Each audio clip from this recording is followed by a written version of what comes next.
Can my choice of realtor save me time? Moving forward with the Decker team.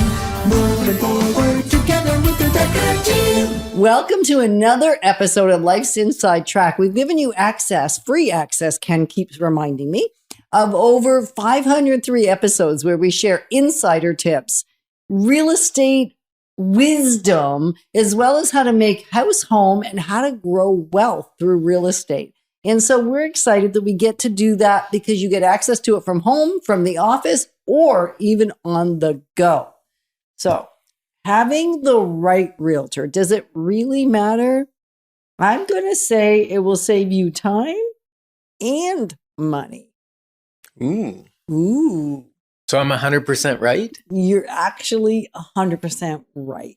Yes. Right. So in this episode, you're going to learn some things you want to think about and look for in relation to making the choice to make sure you've got the right person journeying alongside you on your real estate investment journey. That's a great thing.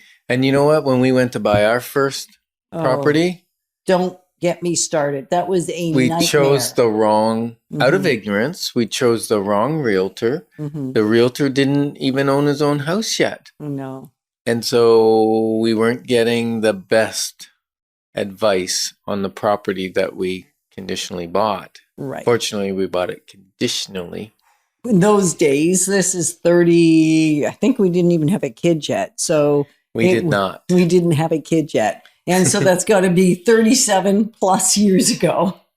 Wow. Okay, that's a long time ago. And yet, even today, you still want to be aware of why you're choosing, who you're choosing, and what the factors might be that will help you make sure you're choosing well. Yeah. Do they have a great, even if they're newer, do they have a great team behind them? Do they have people that have expertise? Especially when you get into investment properties, it's a different fish, a different kettle of fish than just buying a residential property to live in. Very different. So the first thing you want to look for is if they don't have personal experience, as long as they have a team behind them that have the experience and somebody can make sure that the numbers are okay.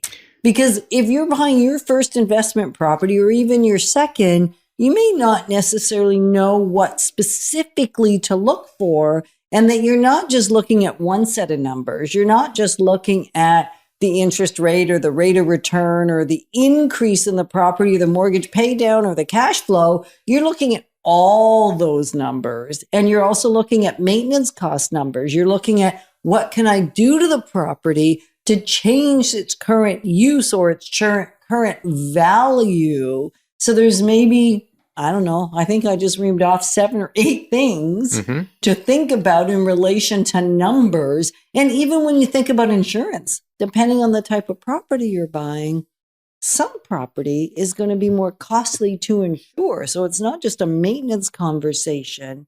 It could be, in fact, an insurance. And some properties aren't even very insurable. Well, knowing that insurance costs are rising steeply, and just because the seller had a current policy at a certain price doesn't necessarily mean you can get a policy around that price. So that's important.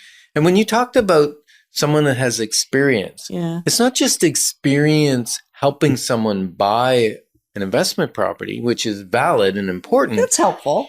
But also, do they own investment properties? Do they believe in what you are doing enough to have done it themselves? Right. Because if I don't believe in the thing that I want to do with you or help you with, I don't have the nuances and I don't even have alignment with you.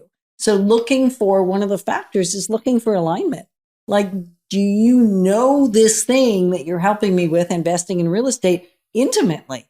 What did you learn from your experience and what did your clients learn? So you can use the broader experience from not just our own, but from numerous clients. So I think it's a twofold thinking about experience helping others navigate it and experience navigating it yourself. If at all possible. Yeah. Understanding those nuances. Like recently you and I bought when I say recently, last year, we bought an 18 unit Right. apartment building. Right.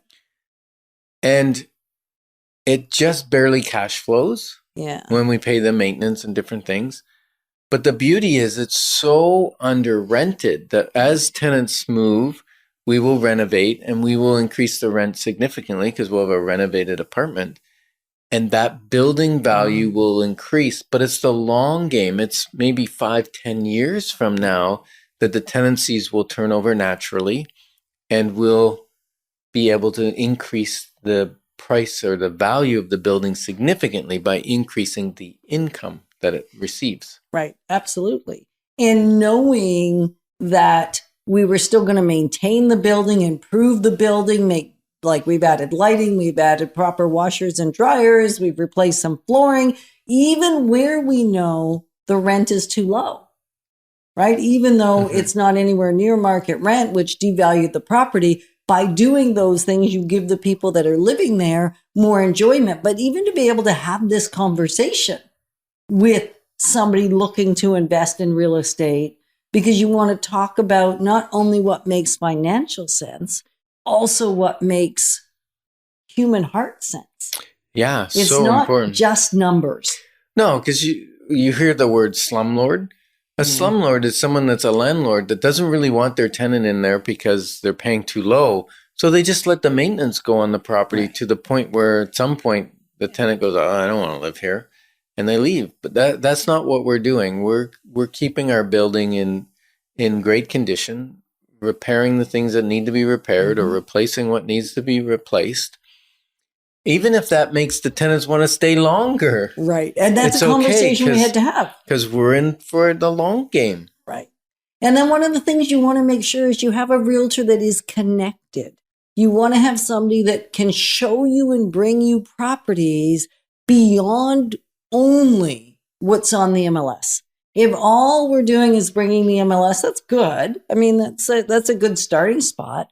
And it's not the ending spot. So of course you want somebody that's on top of MLS, can set up a custom search for you and make sure that you're not having to go through old data because you're looking on the third-party websites like realtor.ca, but somebody that's setting up a custom search that gives you almost minute-to-minute new listings, but also that they're actually connected enough to bring you properties that aren't on the MLS. Because there's only a certain number of realtors that do a lot of multifamily properties. So sometimes if someone's looking for something specific, then what I'm going to do is I'm going to call my colleagues in different real estate companies that I know. Basically, they have a portfolio of owners of multifamilies, and they might know that one of those owners is maybe thinking about selling a property. And then also your clients, because we do a lot of investing in real estate, we have access to clients. And so we may personally know somebody that's making a move shortly and be able to introduce that to you. Yeah. Right? Yeah. And so when you're picking your professional is not the time to try and save money, although you don't really pay on the buyer side, but you do on the seller side. I remember my dad lost a fortune when he chose inexpensive accountants and lawyers for his business that he owned. And it ended up costing him money in the end rather than paying for the expertise. Right. And so we're grateful and thankful for the privilege of growing alongside you. Moving forward with the Decker team. Moving forward together with the Decker team.